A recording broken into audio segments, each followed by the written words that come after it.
ఎవరో వచ్చారని చూసేసరికి ఈ అమ్మాయి తల్లిదండ్రులు ఉంటారు. వాళ్ళని చూసి అమ్మ, నాన్న, మీరా అని ఆనందపడుతుంది. కానీ తన భర్త మరియు అత్తగారు వీళ్ళెందుకు వచ్చారా అన్నట్టు చూస్తారు. అప్పుడు ఆ అమ్మాయి అమ్మ, నాన్న లోపలికి రండి అంటుంది. ఇంతలో తన తండ్రి ఆ అమ్మాయి ఒంటి మీద గాయాలు చూసి నీ ఒంటి నిండా ఆ దెబ్బలేంటి అని అడుగుతాడు. వాళ్ళమ్మ కూడా మరి ఇన్ని దెబ్బల, అడిగిన దానికి సమాధానం చెప్పు అంటుంది. భర్త కొట్టాడని చెప్పేస్తుందేమో అని వాళ్ళిద్దరూ కంగారు పడతారు. కానీ ఈ అమ్మాయి వాళ్ళ గురించి చెప్పకుండా ఏం లేదు నాన్న, చిన్న యాక్సిడెంట్ అని చెప్తుంది. సరే లోపలికి రండి అని తీసుకెళ్తుంది. వాళ్ళ అత్తగారి దగ్గరికి తీసుకుని వెళ్లి అత్తయ్య మా అమ్మ నాన్న వచ్చారు అని చెప్తుంది.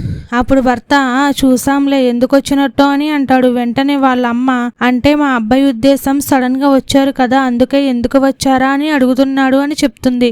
ఆ అమ్మాయి తన తల్లి దగ్గర ఉంటే భర్త నీకు ఎక్కడేం పని, వెళ్లి పని చూసుకొని గట్టిగా అరుస్తాడు. పాపం భార్య భయంతో వెంటనే లోపలికి వెళ్లిపోతుంది. తన కూతురుని అలా అంటున్నందుకు ఈ తల్లిదండ్రులు బాధపడతారు. నెక్స్ట్ పార్ట్ కావాలంటే పార్ట్ 2 అని కామెంట్ చేయండి.